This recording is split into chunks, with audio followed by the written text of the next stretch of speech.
Hello, everyone. Welcome back to Luncheon with the Experts, a Carcinoid Cancer Foundation program brought to you by Ipsen Biopharmaceuticals. My name is Rain Bennett. I am your host, and I am a filmmaker and a writer that's been working with CCF for 10 years to create all sorts of video content, some live videos like the one you're going to watch today, and also patient-centric documentaries, treatment-based videos, event coverage, hundreds, maybe thousands of videos, folks, but all with the same mission in mind, and that is to help spread awareness and education about NETs, neuroendocrine tumors. That is what we're here to do today.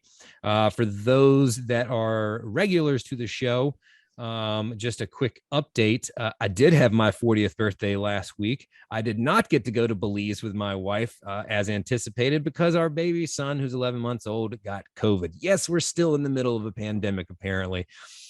So we were able to go to the beach in North Carolina and have a good time. But with two kids under 4, it's not really relaxing. But anyway, thanks for all the happy birthday wishes last week. We're happy to bring the show back. If you're new to the show and new to this journey, I encourage you to introduce yourself to this community in the comments. They will embrace you. This is one of the most powerful communities I've ever been a part of.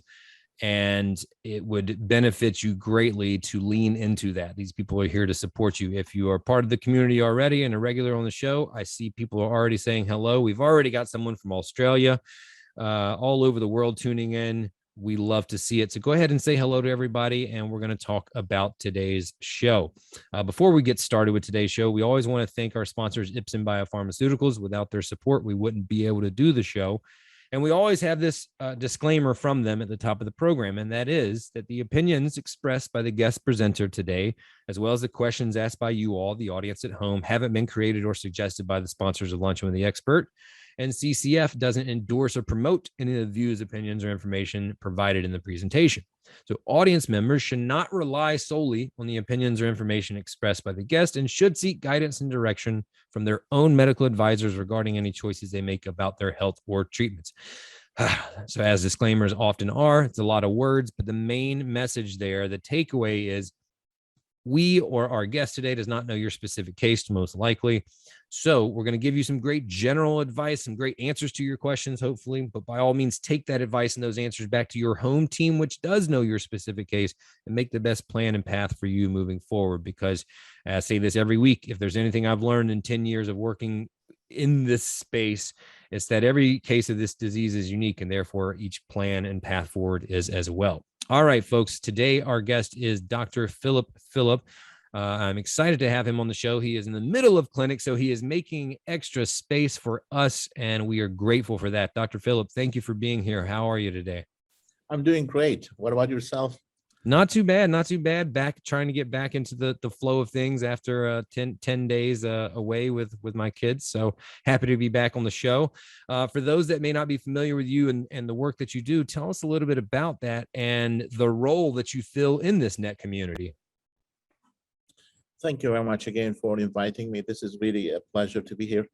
I'm a medical oncologist, and I subspecialize in gastrointestinal malignancies. And for that reason, I'm really, my expertise is in the gastrointestinal and pancreatic neuroendocrine tumors or carcinoid tumors. Mm-hmm. I have been doing this for nearly 3 decades. Wow. And I have probably the largest oncology practice which deals with neuroendocrine tumors in the state of Michigan. And you said something that every patient is different, unique.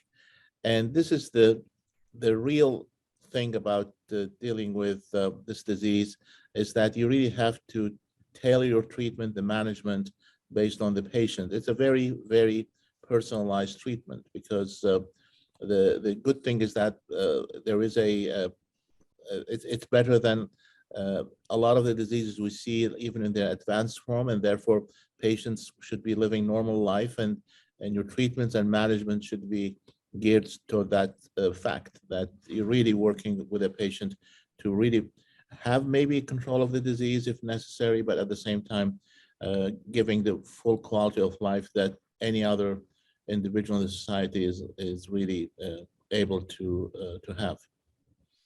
Gosh, yeah, well, I appreciate you saying that, because as I told you earlier, and the folks on the show or on the call here today well know, I am not a medical expert. So I don't like to speak out of turn, but that is one thing that I am sure of from working in 10 years with this disease and telling the stories of these patients is that, yeah, each case is totally unique. And I know it makes it challenging for folks like you, because there's not a one set rule to follow. And so I think that is a big reason why this show has been so valuable for people, because they're able to get across their questions from their specific struggles that they're having, and hopefully find their way to that answer. So we appreciate you being a part of the show today. Folks, a couple more bits of housekeeping before we move forward. Go ahead and start sending in your questions. We're going to try to get to all of them if we can. If we don't get to your question, or if you have a follow-up question, please reach out to CCF either here on the Facebook page. You can send them a message, or visit carcinoid.org, their website, which is right behind me actually. And go ahead and start sending in your questions now. We're going to start taking them just as soon as they come in.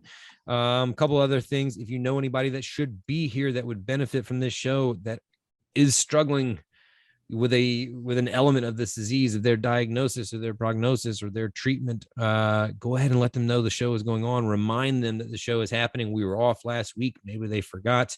Maybe they're eating their lunch. Get them here by tagging them in the comments, letting them know the show is going on. And second ask for you, if you see a question in the comment section that you also have, there's a little right under the question. You can like it or love it, or any of the emotions that Facebook allows you to use. They all work the same way for me. If you see a question that you also have, hit that like button, and it effectively upvotes that question. If I see 8 people have that question, I'm going to make sure to get it across. And so that helps me do my job a little bit better. Okay, let's get into it. So first question from me, Dr. Philip. 3 decades. That's not a little bit of time to be working in this field. Now, I've been tangentially a part of the field, I would say, for the past 10 years. And I've seen a lot of activity and achievement in those 10 years. Tell me about the changes that you've seen in 3 times that length of time and working really specifically in this disease. Like, how has it evolved from when you started 30 years ago? So one of the major things is that we're seeing more of the patients. So the diagnosis. So there are more patients being diagnosed with the disease, which would also mean that a number of those patients are being diagnosed earlier in their disease process. That's good. Which is always, we always think about it as a good thing, not a bad thing. Mm-hmm. You can argue it both ways, but certainly diagnosing the disease early is a good thing. So that's one thing. The second thing is that when I first started training in oncology in the mid or late 1980s, neuroendocrine tumors, or carcinoid tumors, we call them at the time, they were like considered to be very rare, and people knew little about them, and also they spent less time studying them or investigating them, especially developing new treatments. That has completely changed now in the 1990s, 2000s, where because these tumors have now been seen in more frequent numbers, and there is more interest in them. There are more people who are studying them. There are more of the drug companies that are going into developing new drugs for the treatment. But again, I don't want you to think only of drug therapy. I know this program is sponsored by a company that produces drugs, but the expansion of knowledge led to advances in surgical techniques and how to do more aggressive or more extensive surgical procedures that give a better long-term benefit to the patient, how to do them logically, how to do them scientifically, how to do them safely on patients. That will really help them a lot in terms of longevity, surviving long with the disease. I personally, ideally, would like to see this disease become like, I suffer from hypertension, and I'm controlling it with medications. Some people have diabetes, and they have long-term control with drugs, or hypercholesterolemia, or many other diseases. So what I'd like to see is people going into that situation where we cannot maybe get rid of it and say the patient has no cancer left, but certainly to live with the cancer and live a normal life. And that has been a real thing, a change in the way patients are being managed. So that's because people know more about the disease. We're much more comfortable in really managing patients and giving them the reassurance that, yes, there is disease there, but we will do everything possible sequentially. Sometimes we just watch the patient, even when they have like what we call metastatic disease. Now, more recently, there have been a number of new treatments, and one of them, for example, is the PRRT, the radioactive material that wasn't available, at least in the United States, until 2018 as an FDA-approved drug. And that has been a major change over the last 3 decades, and having a treatment that truly can control the disease better than what we had in some of the drugs we had before. And there are a number of oral treatments that have been introduced over the last 10, 15 years. And all these treatments are currently being used, and there are more drugs coming along. We're still early days with immunotherapy for this disease, but that is also going to probably take us to some level of comfort in using it and benefit to the patients. Now, behind the scenes, people are also working on understanding the cancers better. So 2 patients, 3 patients having, let's say, stage 3 or stage 4 neuroendocrine tumor of the small bowel, it doesn't mean that all the tumors are the same. In fact, as we said, there are differences between people.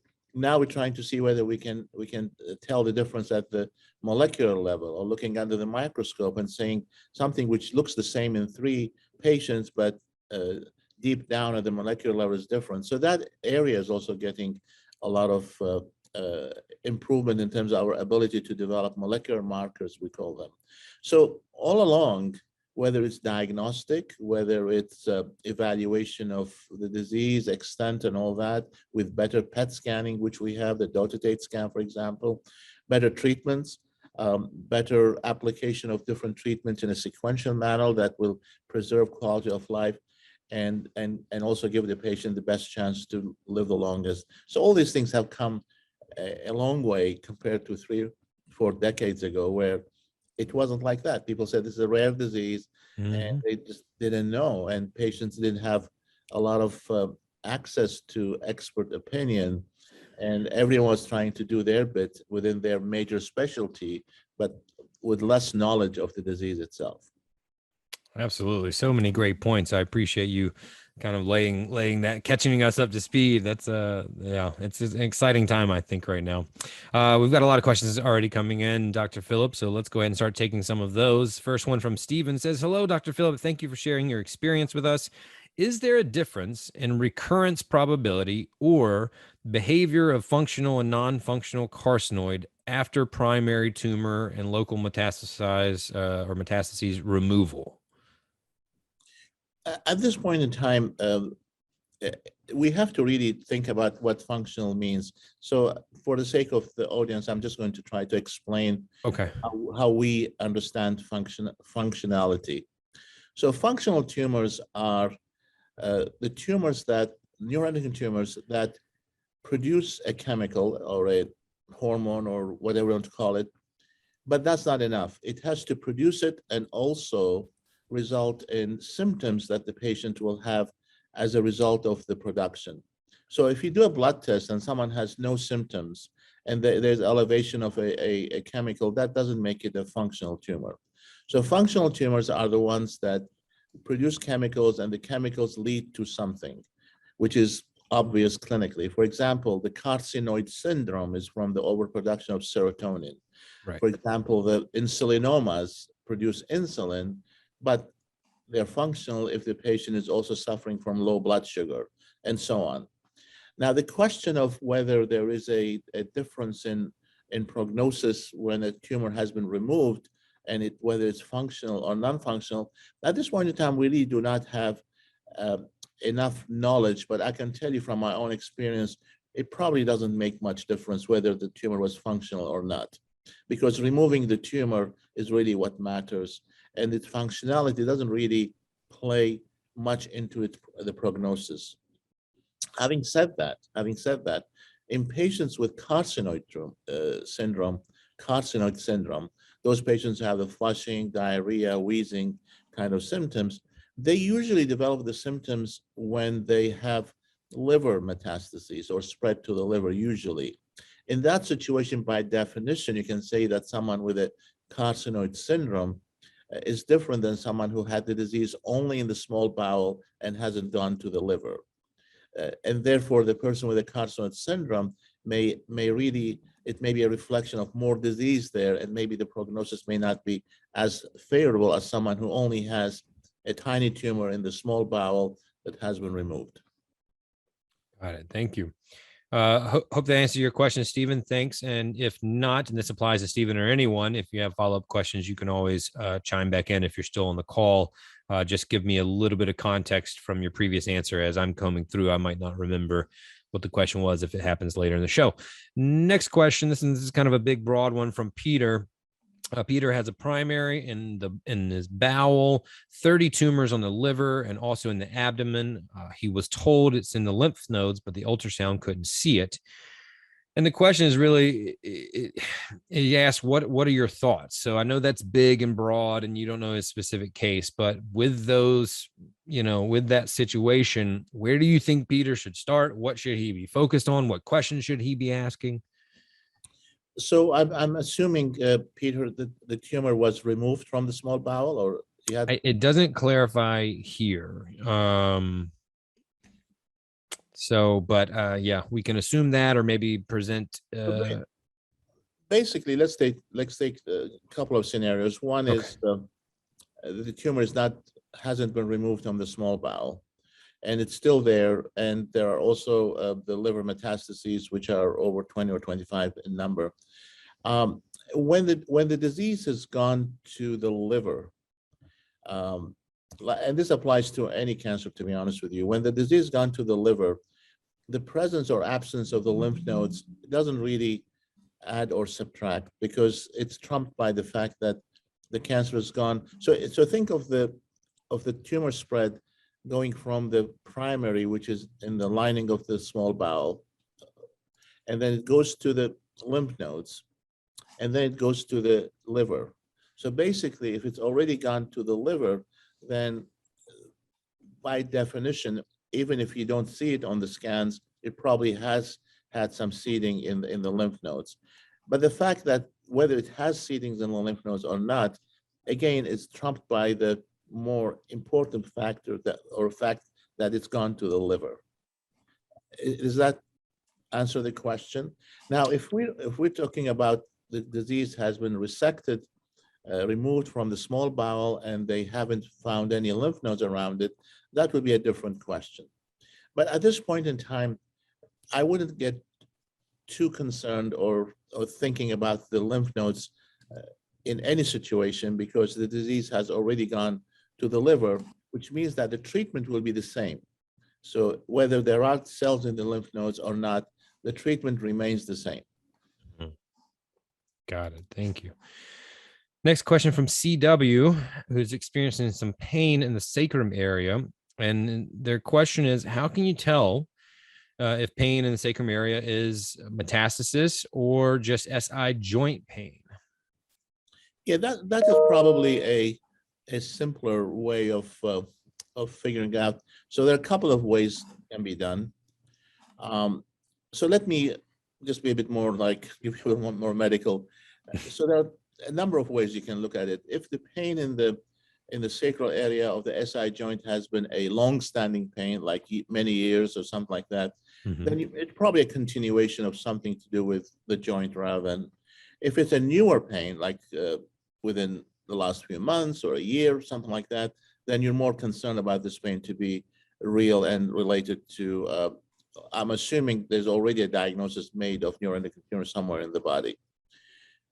Now, how can you tell for sure? Then one thing will be to do an MRI scan or a CAT scan of that area. Usually, if it's a sacrum, they're talking about doing it for the probably pelvis, and figure out if there is anything there like a tumor that's pressing on the sacral bone, or if the sacral bone itself has some cancers in it. The other way to do it is when you're having a more general scan, like a dotatate PET scan, gallium dotatate or copper dotatate, and that will also show something in that area. So the bottom line is that If it's a long-standing thing for many years, it's maybe less likely to be from tumor. And to prove or to roll in or rule out whether there's a tumor there, this scan will be the best way to go at this point in time. Got it. Thank you. I appreciate your question. Next question from Mark. Can you discuss the changes to prognosis as a result of secondary bone mets? So the bone mets, the bone mets, again, if the question is, does the presence of bone mets add on to, for example, if there's disease in the liver or something, from my own experience, it probably doesn't really add much in terms of worsening the prognosis. But I have to really tell people that, again, my experience has been more recently over the last few years when we're using more sensitive testing, like using PET scan, the dotatate scan, we're picking up more bone metastases that we didn't do before because we didn't have as good or sensitive studies like the PET scan. But in my opinion, my experience, the presence of the bone metastases, especially if they're not causing much in the way of pain or anything like that, doesn't really add anything significant to the other areas that have already received metastases in the body, such as the liver. Got it. Thanks. And thank you, Mark. Okay, so this question is from Dorothy. Now, Dr. Philip, I know we talked beforehand in the GI is your specialty and not so much lung nets. We kind of talked about this. So this is a lung net question, but I think that you can field it, and a lot of people have it. So let's give it a shot. It's not. Dorothy says, have you had any cases, or do you know of any cases where small intestine primary has metastasized to the lung? Yeah, that's an easier one. Obviously, very right. easy. So for the small bowel intestine, the low grade. So here we go into what kind of neuroendocrine tumors we're talking about, because neuroendocrine tumors come in, as everyone may know, different grades, and there's a very high grade, and there's also your low grade tumors. For the low grade tumors, I always tell people that it's very, very unlikely that the tumor goes to the lungs. Possible, but much less likelier than other cancers. So that's a fact. If it's a low-grade tumor, then the expectation to find something in the lung will be very low. What it also means is that if you see something in the lungs, then you have to make sure that someone is taking a good look at it, because it could be either a something else, inflammatory condition, or some other benign condition. It could be maybe another cancer, unlikely but possible. Or if the above two are excluded, then one would have only one option left, and that is it. And if it's real, that it's from the neuroendocrine tumor in the small intestine. In which case, to prove it, you have different ways you can do it. One is to do a biopsy if it's biopsyable, or to do a scan like a dotatate scan. If it lights up, then you know it's likely to be something there. Got it. Thank you so much. Okay, from Karen, we're shifting gears a little bit here. Is there a reason that an additional PRRT, more than 4 cycles, are only recommended after seeing progression and not as a matter of course when shrinkage/stability is observed after the first 4 rounds? Is it a matter of limiting radiation, or is it something else? So so as you know, when we start doing something in our daily practice, standard of care, we follow what has been done in a clinical trial. And the clinical trial, which is called NETTER-1, which was presented for the first time in September of 2015, that trial had only 4 treatments every 2 weeks. Sorry, 2 months, 4 treatments only. So the question becomes, why did they do 4, not 3 or 6 or 8? There are a number of reasons for that, because when you're giving radioactive materials such as the thing we do in Lutathera or PRRT, that the biological effect accumulates. So the more you give, the more there is chance that there are some normal cells getting a hit or getting damage. And as you know, with giving repeated radiation treatment to the body, there are risks. And one of them will be, for example, leukemia. Even with the 4 treatments, there is a very, very tiny risk. So you don't want to really extend that. The other thing is that when we treat cancers, always there is an initial drop or it works, and then the benefit tends to plateau, or it doesn't continue just to go down and down and down. And the reason for that is that when you're treating cancers, you're really killing the cells that are susceptible to be killed. And the ones that are not killed after, let's say, several rounds of treatment are the ones that probably are resistant to the treatment. They have ways to be immune or resistant to the treatment. And the more you start hitting with your treatment, the more you'll be seeing effect on the normal cells, but not really any appreciable effects on the cancer cells. So that's why we always have an optimal number of treatments, which is a combination of what is the most we can do, and what is the least we can do in the against the cancer. What's the most we can do, and what's the least we can do to really protect the individual from long-term complications. Got it. Thank you. Next question from Doug. Doug says, can CT scans detect all nets? It's too painful for me to go through a 4-hour MRI. And a few other people are curious about this too. I mean, that's a very, very good question, because I mean, that's a question I get from my patients also. The CT scan a well-done CT scan, a thoughtful, well-done CT scan, we call it the proper protocol, should be able to detect net very well. And that's a fact.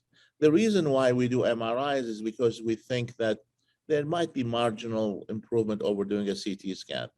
But as a doctor myself, if a patient tells me, I prefer to have a CAT scan, I don't really tell the patient, no, you're doing the wrong thing because you're missing on a major thing doing an MRI.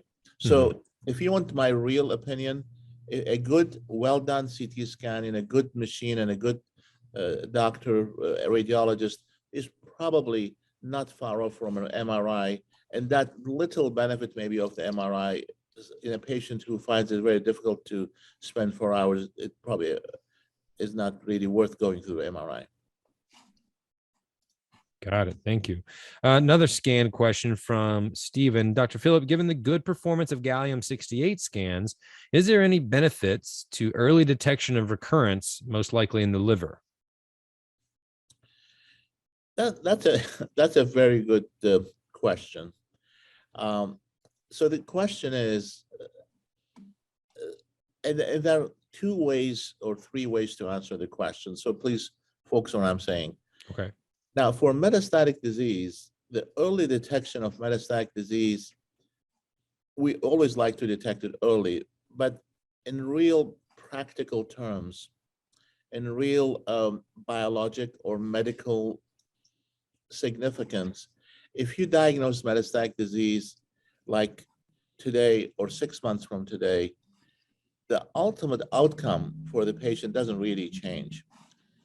That's one thing. The second thing is that, so basically for that reason, most of us who have expertise in this disease, we don't just do every 6 months of dotatate scans, because we don't feel that that extra sensitivity is really justified, in addition to all the things you're injecting in the body. Now, the other thing is that, think of it this way: what is the best way you will treat someone who you detect let's say, a single lesion in the liver coming back? Just think of it, 1 or 2 or 3. It will be, if you really want to do something which is more aggressive in saying I'm catching it early, you're really going to go and remove those lesions, right?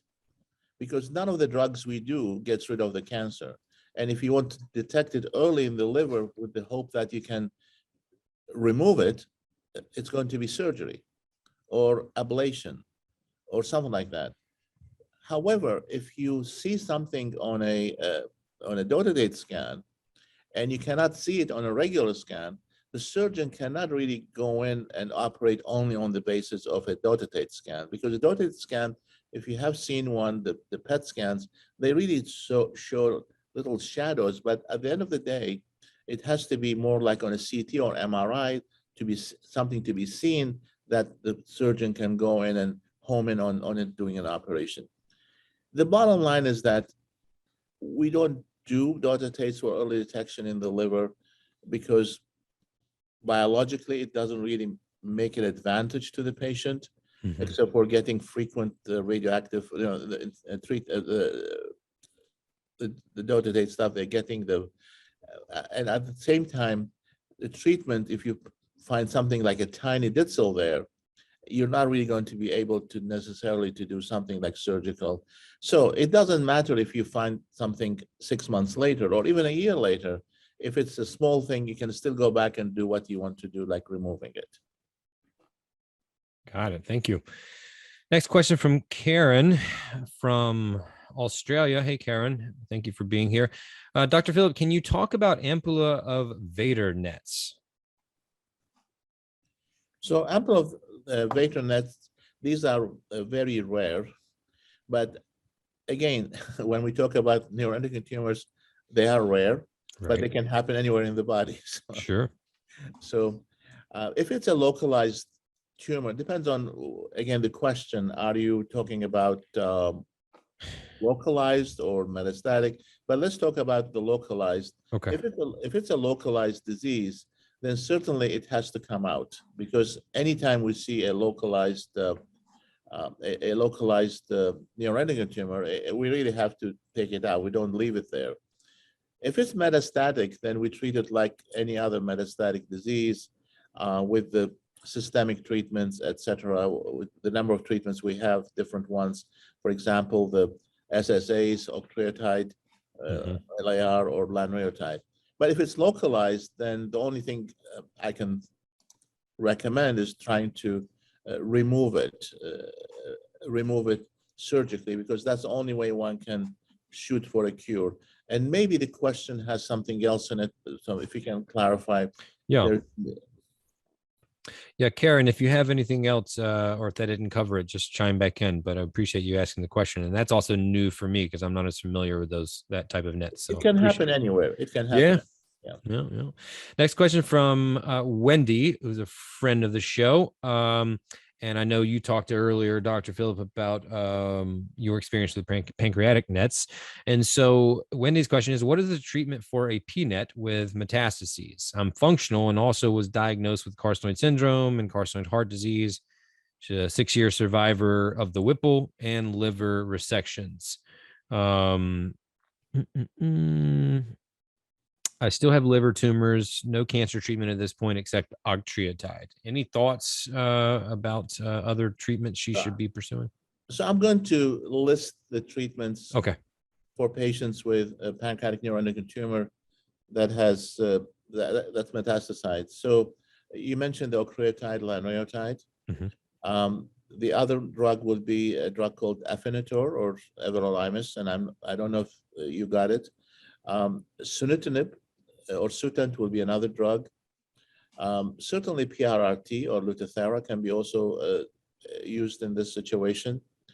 In terms of the chemotherapy, depending on the disease, if it's rapidly progressing or worsening, there's chemotherapy with capecitabine and temozolomide, two drugs. We call it Cape-Tem. There are other drugs that are currently in development. There's a drug called cabozantinib, which is also used in kidney cancer.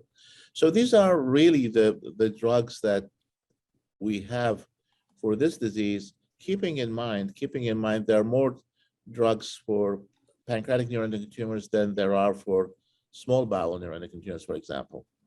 But this will be the number of drugs that I can list that are available. Now, I don't know which ones you've had so far, but this is the number that I can give you at this time. All right. Well, thank you. And hopefully that helps, Wendy. Good to see your name. Let me know if you have any other questions. Okay. But this is back to Karen, who asked the question about the ampulla of Vater. She said, would you be concerned by a 4-millimeter nodule found on CT scan that does not light up on gallium-68 scan with a previous net to ampulla vater, low grade, with para-aortic lymph node metastases. So if the question is 4 millimeter nodule, but so my concern would be obviously with the fact that there are para-aortic metastases. Okay. I mean, that would be certainly the concern I have. The 4 millimeter nodule by itself certainly is not the concern as much as the para-aortic metastases. Mm-hmm. And I'm assuming that the para-aortic metastases, so when we talk about para-aortic metastases or lymph nodes, we have to be clear that I'm assuming that these lymph nodes are lighting up on a gallium scan, or they're not lighting up on a gallium scan, because that is really important for us to know. They're not. So she says, sorry to interrupt. She says found on the CT scan, but they do not light up on the gallium scan. Yeah. So if they're not lighting up on a gallium scan and the lymph nodes, then there are several possibilities. Number one, I'm going to talk about this as if my resident came to present the case to me. Okay. So number one, if it's not lighting up on the gallium scan, then is it really significant lymphadenopathy? Because anytime someone tells you the lymph nodes are a bit enlarged, is not equal to definitely this is metastatic. So enlarged lymph nodes can be also from other conditions like inflammatory conditions. Usually we go by the size of the lymph nodes. If the lymph nodes are over 2 centimeters, we tend to think more of these being really metastatic. If the lymph nodes are less than 1 centimeter, they're unlikely maybe or possible. If it's between 1 and 2, like it's a gray area. So, Okay. So if it's not lighting up on the gallium scan, you have to really make sure that they are indeed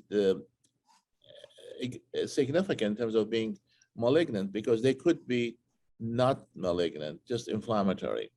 The second point to make is that sometimes you may end up having, again, a different cancer, a different condition, a different cancer in the para-aortic area. So that's something which really needs to be looked at. And if it's possible, then a biopsy will help to really reduce the ambiguity.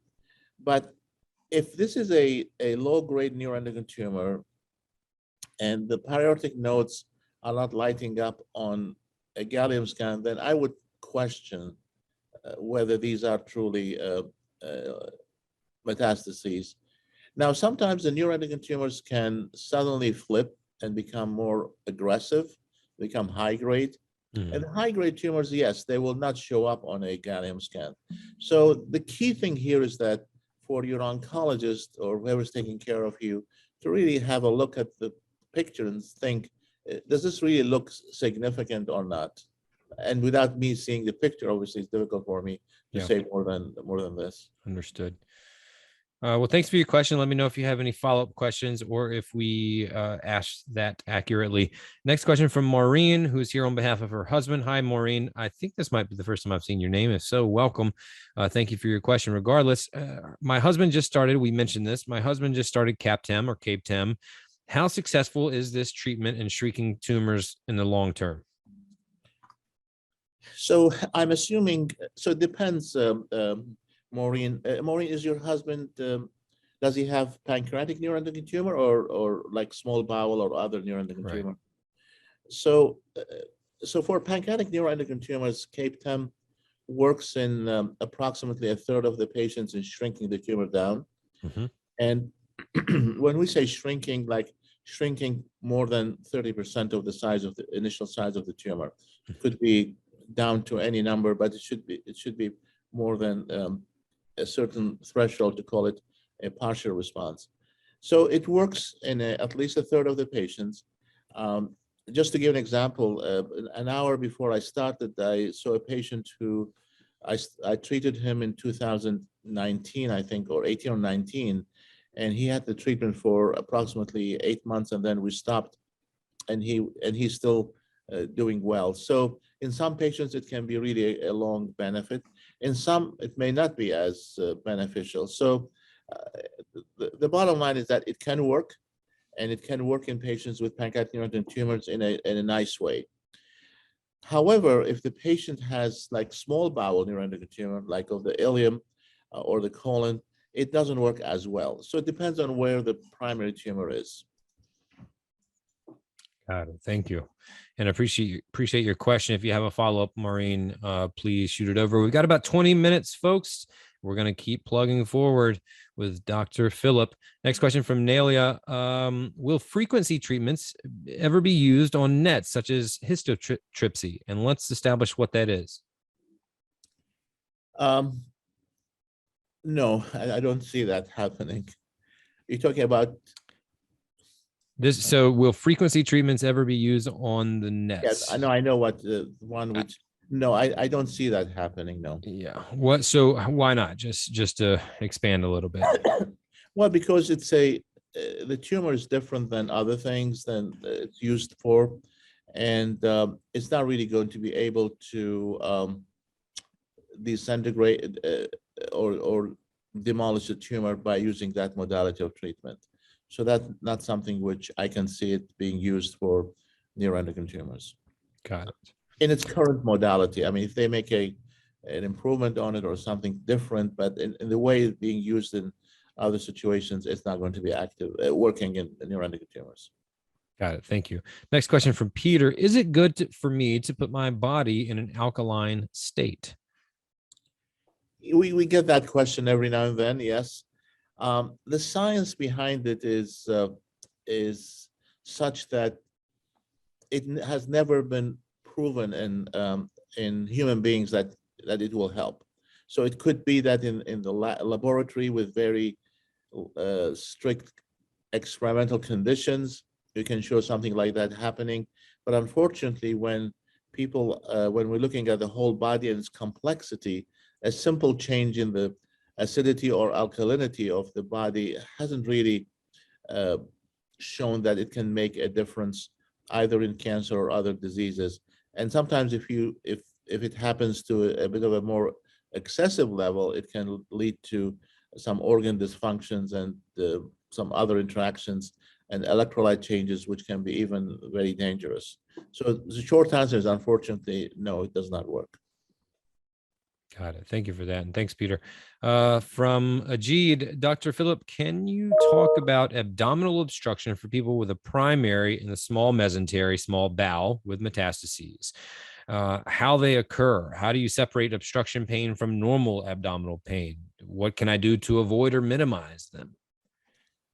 So, so the question obviously should be also clarifying whether there is a mesenteric mass or something there on scans, because if that's the case, if there is something in the mesentery, and you're complaining of abdominal pain, then it's probably likelier than not that the pain is caused by opening and closing of the small bowel, so what we call them intermittent partial obstruction.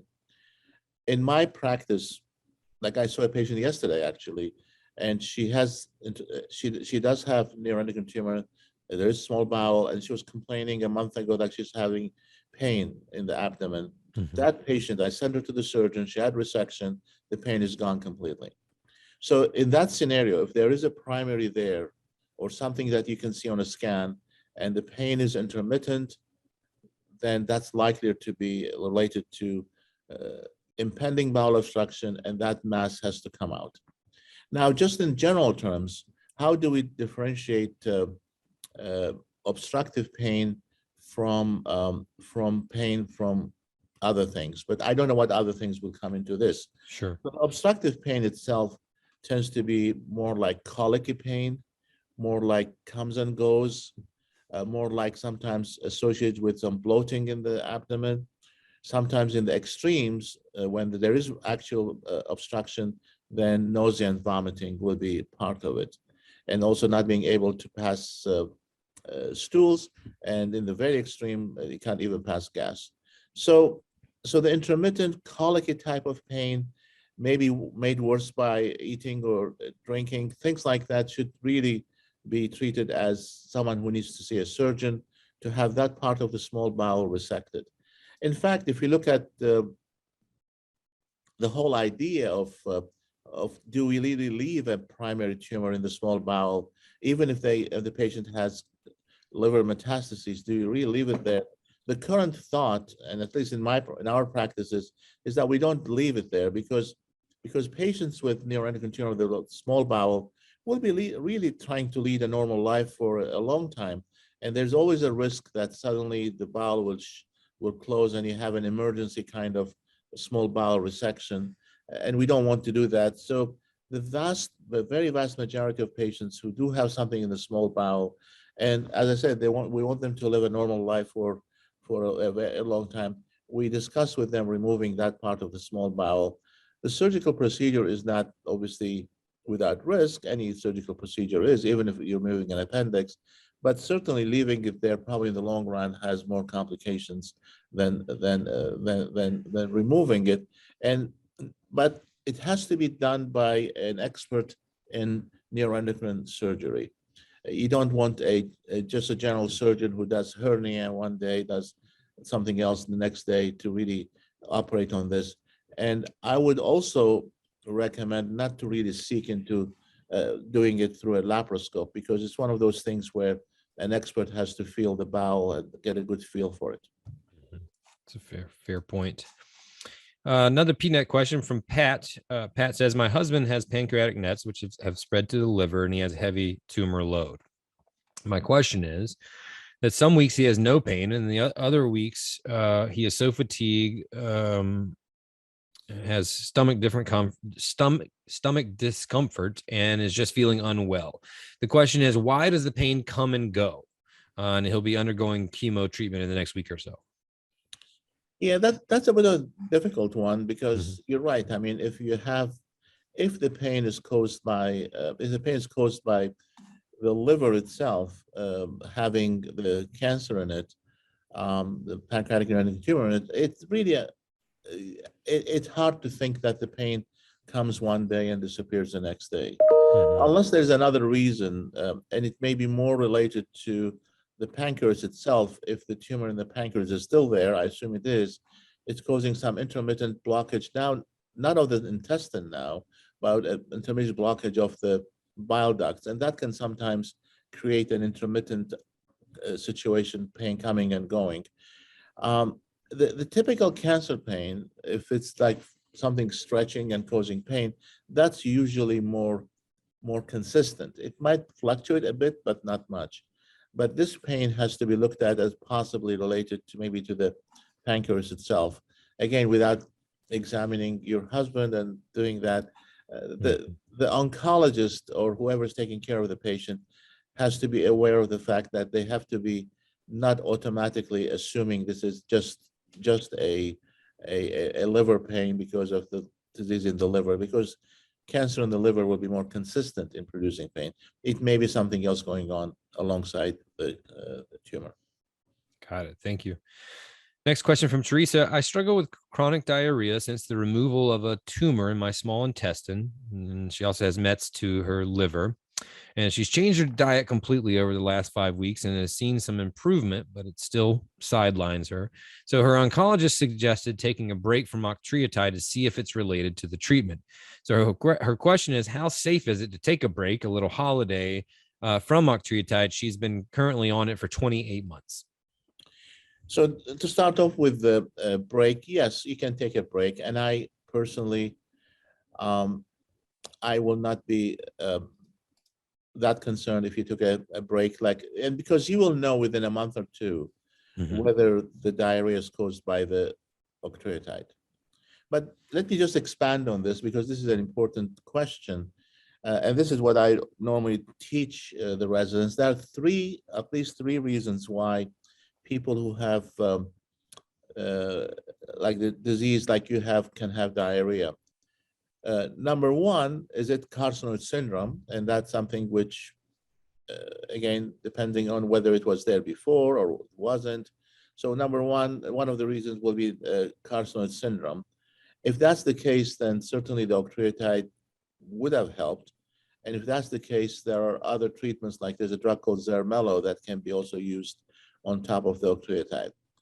Number two reason is that this sometimes the lanreotide or the octreotide, in your case, the octreotide, can cause something called exocrine pancreatic insufficiency, or EPI. Sometimes you hear on radio people saying, "Oh, do you have EPI?" It's something which you don't have to have cancer even to have it. The exocrine pancreatic insufficiency is caused by the injections, and usually they appear soon after the injections. Like you get the injection today, and maybe within a week or 5 days, week, you're getting the diarrhea, and then it wears off towards the middle or end of the cycle, 28 days. And for that reason, we give something called uh, pancreatic enzyme supplements. And there are a couple of drugs like Creon, like Zempap, we use. The third reason for the diarrhea can be because you remove part of the small bowel that deals with bile salts, bile acids, and because it's, that part cannot take it back into the body, you get diarrhea. And that one sometimes responds to giving drugs like cholestyramine. So your doctor has to really dissect out which possibility, and it becomes a trial and error. So the first thing they're trying now is to stop the octreotide, because if it's the exocrine pancreatic insufficiency, then the diarrhea should get better. If that does not work, then they have to look at the two other possibilities. Got it. Thank you. From Sean, how does a mesentery tumor show on a scan? Is it like a specific tumor, or is it just visualized as a cloud of dotatate? So it could be either one, because it depends on. So if the mesentery tumor is like a conglomerate or a bunch of lymph nodes that are enlarged because they contain cancer in it, it will be more like a specific area of activity. If the mesenteric tumor is just like a diffuse infiltration of cells throughout the lining of the abdomen, it would be more like a cloud. But from my own experience, I can tell you that the former, or the mass, is really what you're looking for. It's rare for me to remember seeing a dotatate scan that diagnosed like a diffuse or cloudy type of picture. So it's the mass that you see. Got it. From Nelia, Dr. Philip, can surgery be done on the mesentery? We've mentioned the mesentery earlier. Yes, of course, because usually you can do surgery on the mesentery, but the key thing to remember here is that doing surgery on the mesentery might not be a surgery that that will remove every single cell. So the expectation should not be that, well, I'll only do the surgery if I can remove everything, and if I can't, I won't do it. And the expectation should be that when you remove the mesentery, what you're doing is that you're removing a tumor bulk that otherwise there's no other way to remove it. And in the long run, it helps the patient, partly because of what we talked about, because that mesenteric mass itself can put pressure on the soft, the soft organ, the bowel, and shut it down and close it, cause obstruction. So yes, it can be operated on, and yes, it has potential benefit for the patient in the long run. Mm-hmm. And don't make the expectation that it has to be every single cell around it removed. If you remove 80, 90% of it, still is a benefit for the patient. Got it. Thank you. Another quick question from Karen, who's been asking about the ampulla of Vader nets. Are ampulla of Vader nets classified as GI or P nets? GI. All right. Thank you. I have a quick question. This is a question from me, Dr. Philip. Can I go back? Yeah, why do we say GI? Because the pure ampullary tumors are arising from the outside of the ampulla, or that area, which is the GI. But sometimes if it's a large tumor which was in that area, it could be that it started in the head of the pancreas and moved out. But ampullary tumors, in my book, they are GI. Got it. Thank you. From Reese, folks, we got about 5 minutes left, so maybe a couple more questions. Reese says, hi, I'm a grade 1, stage 4 with Mets to the liver. I've had 2 chemo ablations that did very well. My question is, how beneficial is it to get the primary out. It's on the tail of my pancreas, and it seems like a very extensive surgery. We can also talk about that process or that surgery too, if you'd like. Yes. So the tail of the pancreas surgery is probably, yes, it's a big operation, but it's not impossible to do it with a less kind of morbidity compared to like the Whipple procedure with the typical Whipple. Having said that, this question of removing the primary in the face of the liver metastases has been addressed multiple times in looking back into patients' outcomes, and there's no clear advantage that removing the primary really has helped the patients. So at this point in time, it's not really a standard of care for us to recommend removing the primary in patients who have a tumor in the pancreas, which is not causing problems probably, and then you have the liver metastases. So I would, for time being, I would just leave it. It's not really a recommendation to go and remove the primary in the pancreas. Got it. Probably last one, and then I have a question that has been for me that I will address before we leave.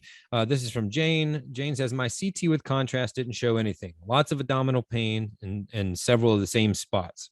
Should I do a different test, or should I get a second opinion on the CT? If so, who should I send the CT to for a second opinion? With the pain, I don't understand why nothing showed up. So she's confused. And my assumption is that there is a history here of neuroendocrine tumor.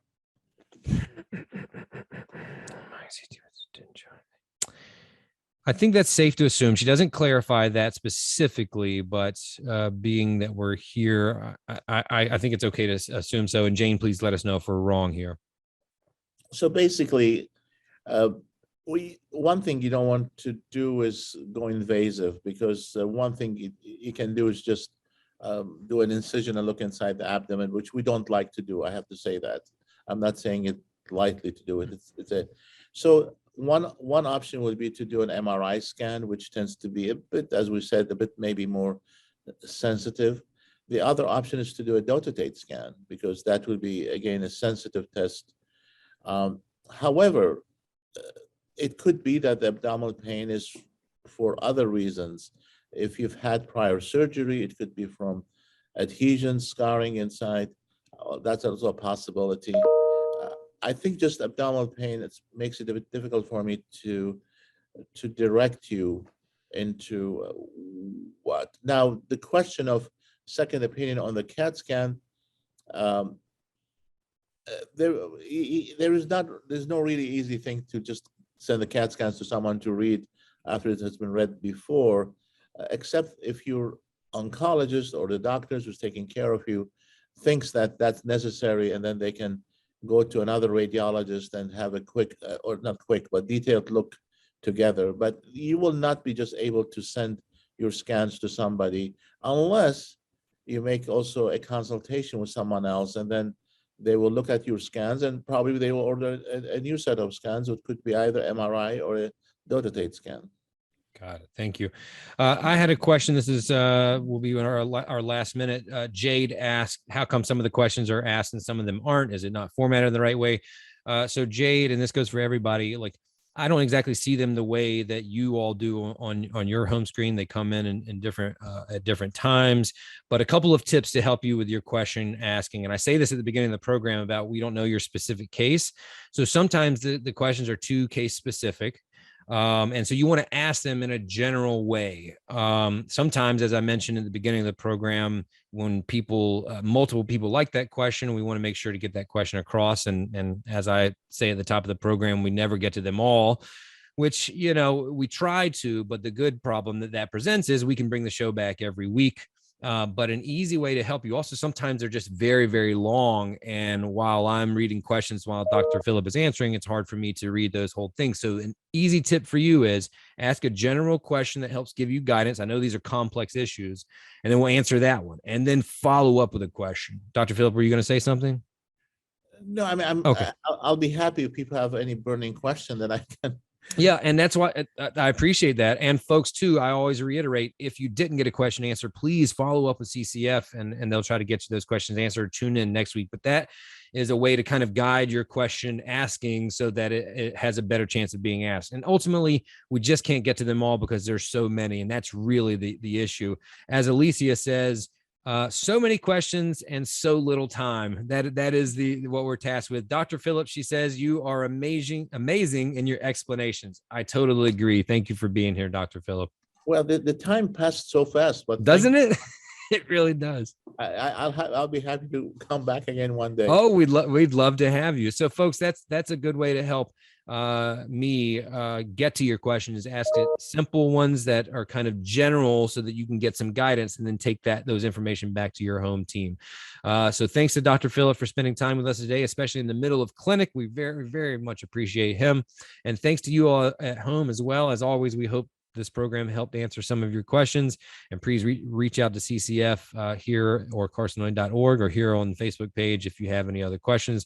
Thanks to our presenting sponsor, Ipsen Biopharmaceuticals. We couldn't do the show without them. And finally, my name is Rain Bennett. I have been your host. Thank you for watching, and please join us next time on Luncheon with the Experts. Stay healthy, stay safe. Bye-bye. Thank you. Bye-bye. Thank you.